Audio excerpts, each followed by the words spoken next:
With that, we bring in Michele Tafoya, candidate for U.S. Senate in Minnesota. She's trying to flip retiring Senate Democrat Tina Smith's seat.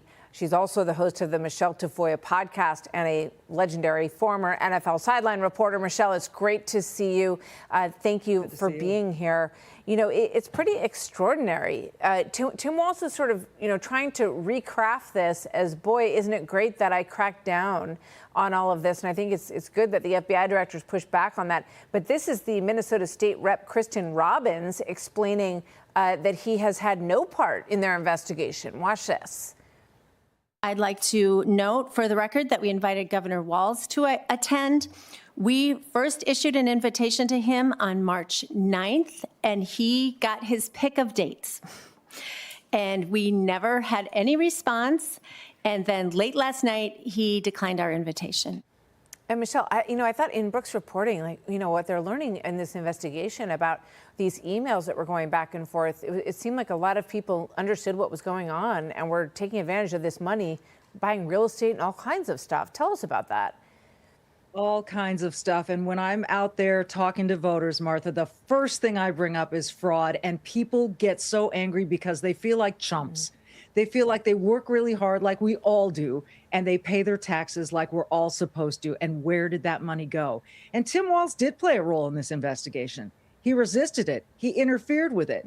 These raids yesterday were the first sort of visual evidence that we have in Minnesota after a long time, after Nick Shirley, really, that something is still happening. And I think it's heartened a lot of people.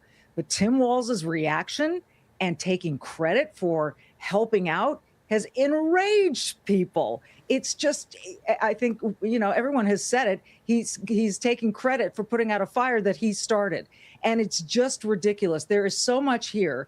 We saw 22 warrants yesterday. I believe, Martha, more are coming. And I believe that this is encouraging to people. They want accountability here in Minnesota, but where they really want it is with Tim Walz and Keith Ellison, our AG, who they believe oversaw it or turned the other way and let it happen.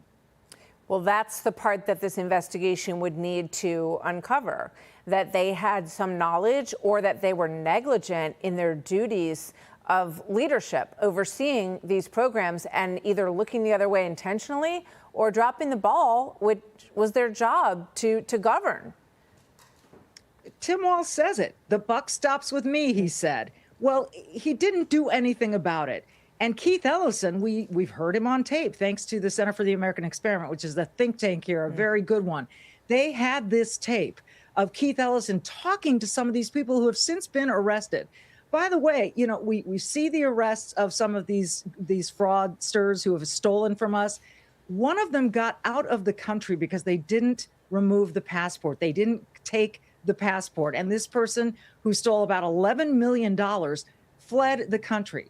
Now, if Tim Walz really wants to step up and share information before he leaves office, well, we'd like to see the SNAP enrollment numbers. We'd like to see the voter rolls. We'd like to see criminals who are here illegally be turned over to the feds. These are simple things, Tim, that you could probably help with as well. Yeah, and if he wants to be a governor who is doing his job, he really needs to come forward and explain what the heck happened here. Michele, thank you very much. Always good to see you. Michele Tafoya.